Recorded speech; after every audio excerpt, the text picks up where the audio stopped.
Hello, Dream Team. Welcome back to our podcast. What's going on, ladies and gentlemen, boys and girls, beautiful people, Dream Team? Welcome to another exciting podcast of Here's a Thought with the Max. My name is Lerato Macheta. And my name is Petola Macheta. So good. And introducing our South African Sign Language interpreter, Mr. Calvin Tetani, right here.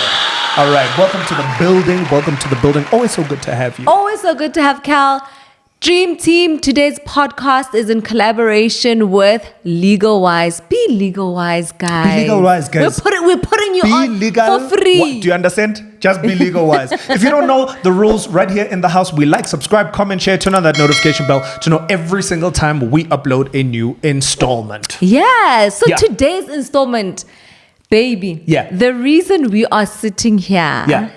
Is because I got retrenched. Yeah. So the reason we started this podcast was because of my retrenchment. Yeah. And I think everybody's got a story of unfair dismissal, of unfair labor practices, you know what I mean? And we just want to bring our story to the table. What happened? You alluded to the fact that we wouldn't be here had it not been for your retrenchment. Guys, it was a movie. So let's take it back. What is it? 2020. Yeah. Guys, we were in the thick of COVID. We were in the thick of lockdown, and I was getting retrenched. I mean, you can understand Lerato as is. He is self-employed. He's an entrepreneur. I am a retrenchment. I am the billboard for retrenchment. Poster child. When people say, what is retrenchment? They go, Lerato. That is retrenchment. So I think I've spoken about my relationship with corporate. You know, I've sort of had a love-hate relationship with corporate. I'm also very entrepreneurial myself. So before I went back into that space where I got retrenched, I had been self-employed for about 7 years. I was running a business with a friend of mine. A successful business. Thank you, baby. Yes, you're welcome. Are so kind. And, you know, things got a bit tight in the home, and I decided, you know what? Let me go nyopangela. Yeah. Right? Let me go make a plan. Let me go. A woman makes a plan. Yeah. And really, it was grace that I got that job when I got it. You know, 100%. I hadn't been on the market. I mean, I had left corporate for 7 years, and I think within 3 months of looking for that job, I landed a very nice job at a very nice JSE listed company. Let's go back to that time. Yeah. Where you landed the job. What was the feeling like? What were your emotions? What was going through your mind? Were you excited? Tell me where you were at that time. I was extremely excited. I mean, for me, it was a case of things like this don't happen to anyone. For sure. Especially in the economic climate that we're in, where people are struggling to get jobs, right? I landed this job, and I remember I had been warned. People talk. I had been pre-warned about... The streets talk, guys. I'd been pre-warned about my future boss. Yeah. Right? She was quite notorious. She had a name in the streets for being very strict, you know? And not being the greatest person. Wow, babe. Yeah. I hope she doesn't watch our channel because, I hope she watches our channel. Oh, wow. No, because look at you now. You're great. You're flourishing. You're amazing. Taking names. Come on. Yeah. So, 3 months into that post. Hold on. Yes. Sorry, before you continue. So, what was your title? What was your position when you got the job? So I was hired as a specialist. I won't go into the full title, but I was a specialist something. Yeah, within that specific department, right? Yeah.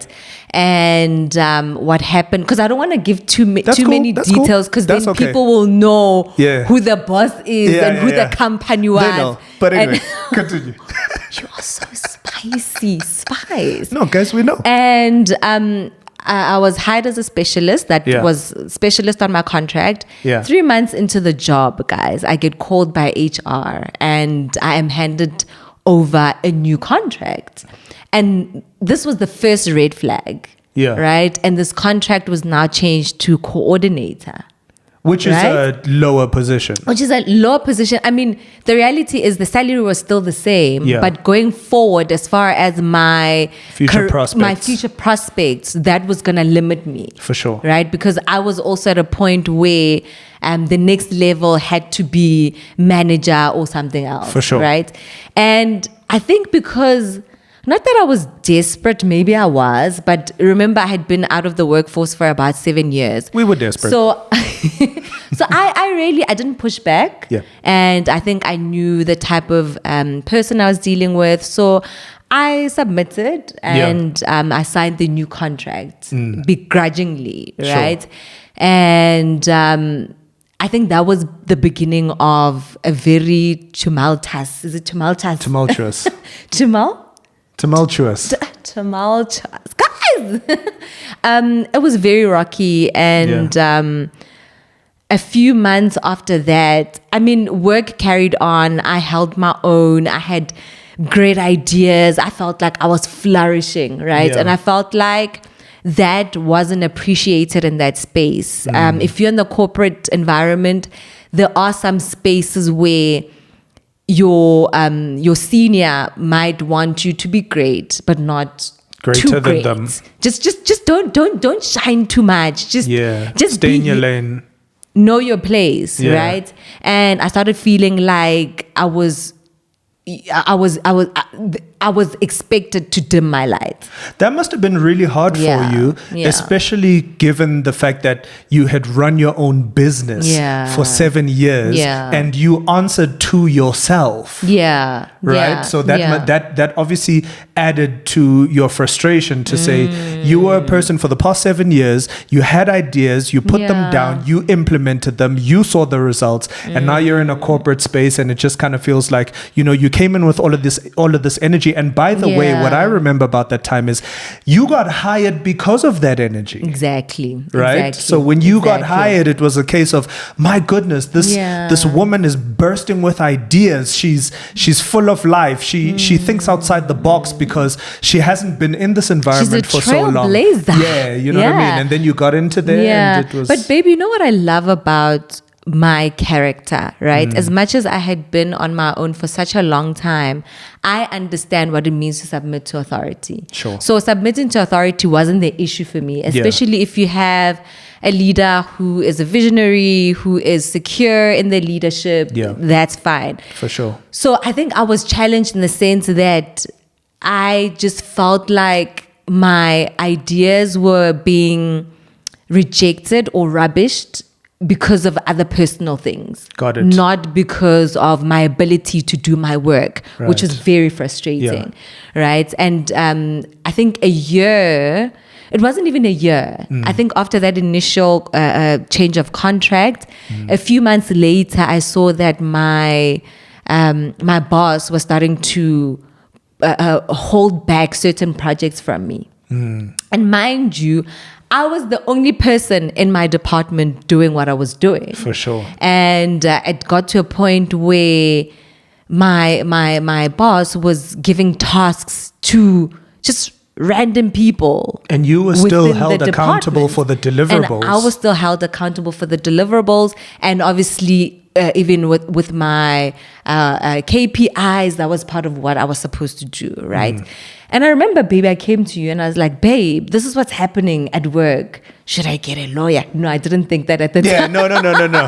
No, at the time I didn't think that. But you gave me advice. Right. You gave me advice. So this is what started to happen. I think the writing was on the wall that this is not going to end well for you. Right? Yeah. And so I then said to my wife, listen, document every single thing. Every single email, every single proposal, every single idea, every single submission. Make sure that it is documented. Make sure that there is a trail. Not on WhatsApp, not on a phone call. Make sure that it is in writing and that you have back and forth responses, because and you know what? I'm not going to say that it was my own wisdom. I really think that God just dropped like something in my spirit. And I was like, this is not going to end well. This is what you should do. You're a clever. But that's not enough. Yeah. The reality is my wife then went on and did it. Yeah. She literally then started organizing herself. You started organizing files, everything in sequence, making sure that you had literally a portfolio of evidence, and it was like a file this big. And thank God you did that, because what happened after that? I think just before explaining as to what happened before that, what happens when you are, I know that there are a lot of people that are in corporate that watch our channel, right? I feel like what sometimes those environments do is that you start to doubt yourself, and you start to doubt your capabilities. You start to doubt, am I really good enough? It's like being in an abusive relationship where someone breaks you down, where you start believing that maybe I am not suitable for this position, or maybe I don't have the right qualities or the right skill or whatever that may be. Why is this person doing 1, 2, and 3, right? And I think when it got to the point where a few months later, fast forward to that point where my boss started taking away projects from me, I get called by HR again. And I'm handed over a notice of retrenchment. Interesting. But now what's interesting is that they were saying that there's a restructure happening, and I'm the only person that has been affected by this restructure. Child. So, and by the way, like my wife said earlier on, she was the only person doing that job. And one of the reasons they cited was that the role was becoming redundant. Yes. Which didn't make any sense. Which didn't make sense because, like I was saying, like an abuser, right? They start doing things along the way. Yeah. So obviously, the fact that projects were taken away from me, it looked like, Grandshab, what are you doing? Right? There's no use for you here. For sure. But little did they know, guys, I had an ace up my sleeve. Portfolio. And I remember. Next time, people are not going to hire me anymore. They're just going to think. No, it's fine. You're running your own business, babe. You're good. Don't worry about it. Don't worry about it, sweetheart. They're just going to think, this one is trouble. Right there. Yeah. So I remember I said to HR, they actually wanted me to sign that letter right there and there. Yeah. They were giving me 2 weeks notice, guys. 2 weeks notice. Crazy. And a 2 week salary to say, this is it. We are in the thick of COVID. I'm being told that I'm being retrenched, and they're giving me 2 weeks notice with a 2 week salary. And I remember just saying to HR, I will get back to you. I'm not going to sign anything. Guys. Oh, she was mad. I was mad. I don't know. There was something sexy about it. I'm not going to lie. Guys. I was like, ooh, you messed with the wrong one. I remember. But I feel like, the thing about retrenchment, though, is that even though you see it coming. Yeah. When it actually happens, I remember my heart sank, and I was just thinking, gosh, I have kids, I have a family, what are we going to do? I hadn't really planned for this. I didn't really have a plan, right? And then nicely I went back, I put together my portfolio of evidence, and I think the next meeting was on a Thursday. The first one was like on a Tuesday. They'd given me 2 days to come back with my response. Went back with my file, and I had all the evidence of when I pushed back on projects that were taken away from me, on meetings that I was excluded from, conversations that were not made privy to me, and so forth and so on. And this had been going on over a period of 6 or 7 months. I remember the one thing you said from that meeting, which was so important, was that you were strategically being pushed out. Yeah. That's what they were doing. Yeah. They were strategically pushing you out. Yeah. It was not incompetence. Yeah. It wasn't for a lack of effort. It wasn't because the role was redundant. Yeah. Because there were other people that were assigned her tasks. Yeah. So it means Yeah. that the job still needed to be done. Yeah. And by the way, they did her job ineffectively. Yeah. And things were falling through the cracks. Things were falling apart, Yeah, babe. for sure. And babe, I knew that it was an unfair dismissal. Yes. I knew from the get-go that it was unfair dismissal. And guys, please do not sign anything before you get legal advice. Yeah. Do not sign anything, because sometimes what other bosses will do is they'll put you under pressure, or they will Pressure you? not I don't pressure. know. There's another word, bully you. For sure. But there's another fancier Coerce. word, coerce. You know, fancy word. Yeah. Not this really, is legal but speak. okay. Yeah. It's Right? coercion. Right? Into And signing something against your will. Exactly. Or even if it's not against your will, it's because you don't know better. Because you don't know You don't actually better. know that I don't have to sign this. Exactly. Yeah. And I remember after that meeting, honestly, babe, I didn't know where to go. Yeah. You know, I mean, I had never thought of getting a lawyer before. I just thought, I mean, probably rich people need lawyers if Yeah. you have like multiple businesses, Yeah. or I was just like, I you know, medical aid we know, life insurance we know, but a lawyer, like, Yeah. I don't know how many people have lawyers out there. Dream Right. Team, do you have a lawyer? Right. So I actually called a friend who connected me with a lawyer who essentially was working with a labor specialist, right? Yeah. I was not prepared for it. And at the time, I didn't even know whether I would be compensated in the end. For sure. So this was a risk that I was willing to take, not knowing how I was going to foot the bill Yeah. for this lawyer. And I remember amazing lady guided me through the process, and you know, she was very clear, this is an unfair dismissal. They didn't follow the what do you call it? Procedure for retrenchment, because you know, if you know the law, certain things need to happen before you're And retrenched. you had a portfolio of evidence you submitted to them. Blah blah blah blah blah. So I had a solid case, For sure. right? And I remember we put and I had said the only way at the end, the only feasible agreement that I was willing to get into was a mutual agreement. Mutual separation. Mutual separation An agreement of mutual separation, yeah. Exactly. Yeah. And I was willing to go all the way to CCMA because I knew that I had a solid case. And I was just sure. like, it's also, I mean, COVID digi in, I really, but the case was tight.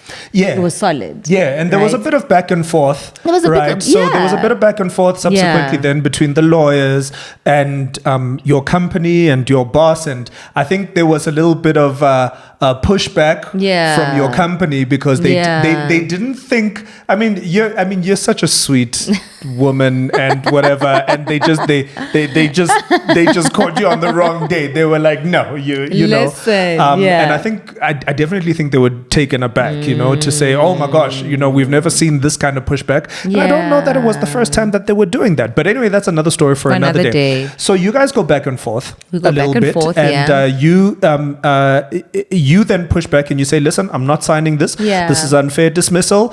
You will hear from my lawyer, and which Yeah. indeed they did. Yeah. So what happens is in an instance like that, they don't actually hear from your lawyer, but your lawyer is there to advise you. For sure. And Okay. you, because it's still, you're not in But they court. could tell in your response that this is a lawyer speaking, yeah. Definitely. For sure. And obviously I was being advised by my lawyer, and then we reached a mutual separation agreement. And eventually, and mind you guys, they were granting me 2 weeks. Yeah. I walked away with 6 months. 6 months pay. Yeah. Yeah. Mutual separation, because I sought legal advice. So important, man. Yeah, So important. yeah. I think as much as I was part of the initial idea to say, make sure you keep a portfolio of evidence. Yeah. It's all on you. You know, the fact that you made the calls that you did to say, hey guys, what do I do in this instance? You called friends, you called, you know, and you were just Yeah. like, hey guys, what do I do in this instance? prayed. You prayed, you know what I'm saying? Yeah. And I think a lot of us don't know that there is legal aid out there. Yeah. You know what I mean? You Yeah. actually can can get assistance and that it is accessible. We often feel like it is not accessible. And I think my wife and I, we often have this conversation sometimes when we embark on something new. We often ask ourselves, like, why did we never do this before? It's because we've actually never thought of going out to seek legal, for instance, legal aid. You know what I mean? We didn't think about it, and it was your first time doing it. And now this is something that we know that actually there is assistance out there, like with LegalWise. You know what I'm saying? You can, guys, rather pick up the phone, rather send the email, rather go onto the website, rather do that and just find out what are my options here. You know? And you came out victorious.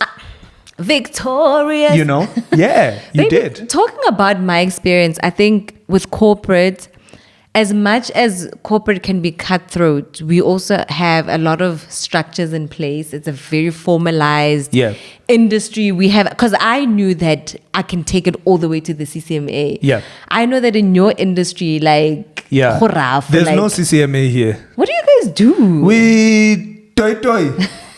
Wow. Guys, that's what we do. We strike. You don't remember Generations 11? So you guys, so you wouldn't, a lawyer wouldn't help you?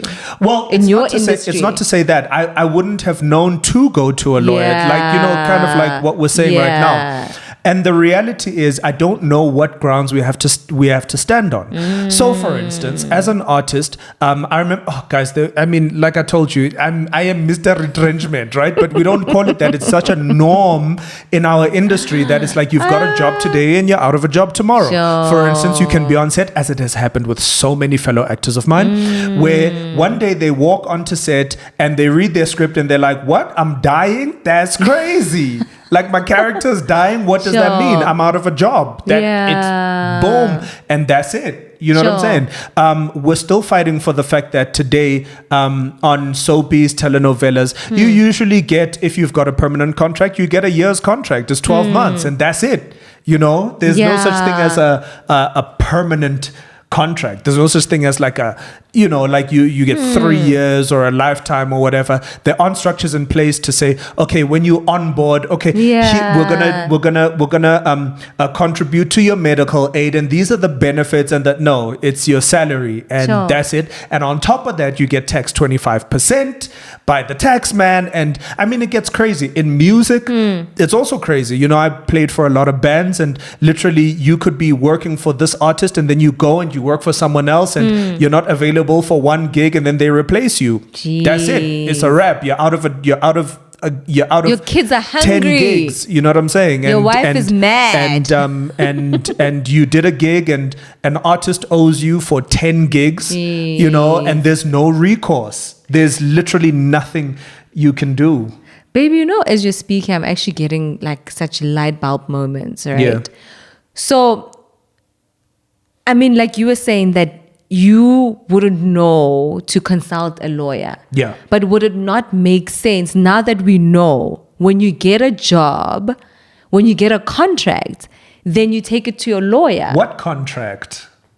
But I mean, when you worked, sorry, my love, when you worked on a soapy, you had a contract. Okay, yes. When you work on these movies, you have a contract, right? I mean, as much as the industry is teka-taking, I think there are other places or settings where you would have a contract. So I would imagine, I just had a light bulb moment. Imagine you're getting a soapy contract and your lawyer advises you to say, add on this clause that say your contract cannot be terminated immediately. They need to at least give you a month, or maybe let's even say a 3 months notice before they terminate your contract. I think as an artist community, we have to fight for that together. Oh, so will that be disputed by the production company? Oh, they just won't hire you. You know, because you're a problem. You're a problem to the system. You know what I'm saying? So I think the legal fraternity as well as the artist fraternity need to come together, and these things need to be standardized. I love because that. one person going out and fighting for that on their own is just going to put you out in the cold, and you're not going to work. You're just not going to work.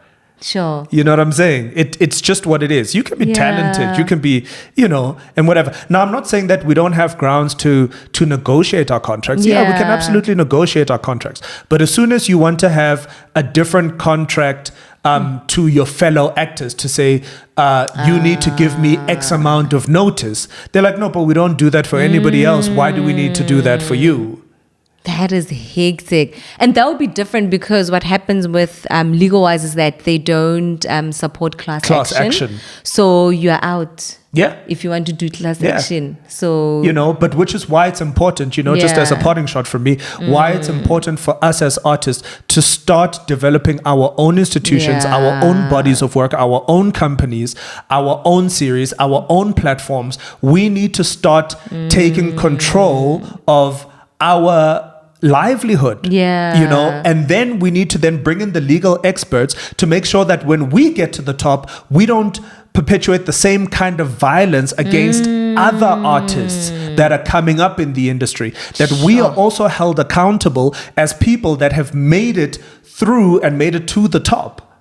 Sure, that is very, very important, baby. It's very important. We have to do that. Guys, so anyway, be legal wise. Be legal wise, guys. Nah? Be legal wise and really you use the law to further your agendas, to make sure that you protect yourself, to make sure that you protect others around you, to make sure that things are free, to make sure that things are fair. I didn't mean to say free. To make sure that things are fair all around. If you think something is too expensive, find out.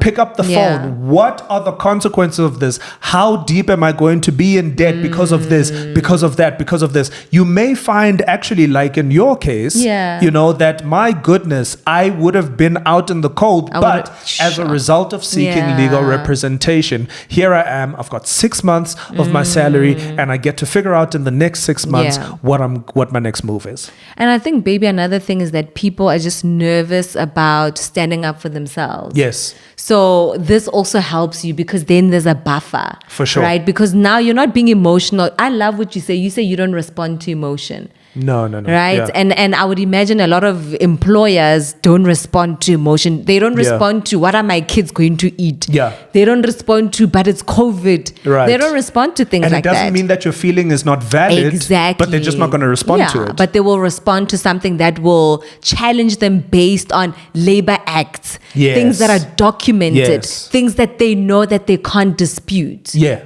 You know what I mean? Yeah. And they know. HR knows, guys. They know. HR knows. Yeah. Like HR knew. And when they were speaking to you, they were like, oof.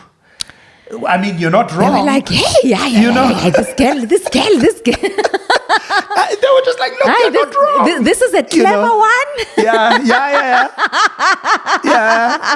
another clever one. This is a clever one. Yeah. All right, guys, we really hope you enjoyed this installment. Please go out there and empower yourself, guys. Go and get the information to empower yourself. It is absolutely important. Yeah. Thanks for sharing your story. Thank you, my love. Thank you. I thoroughly enjoyed it. Yeah, me too. You know what it is. 1 time, 2 real.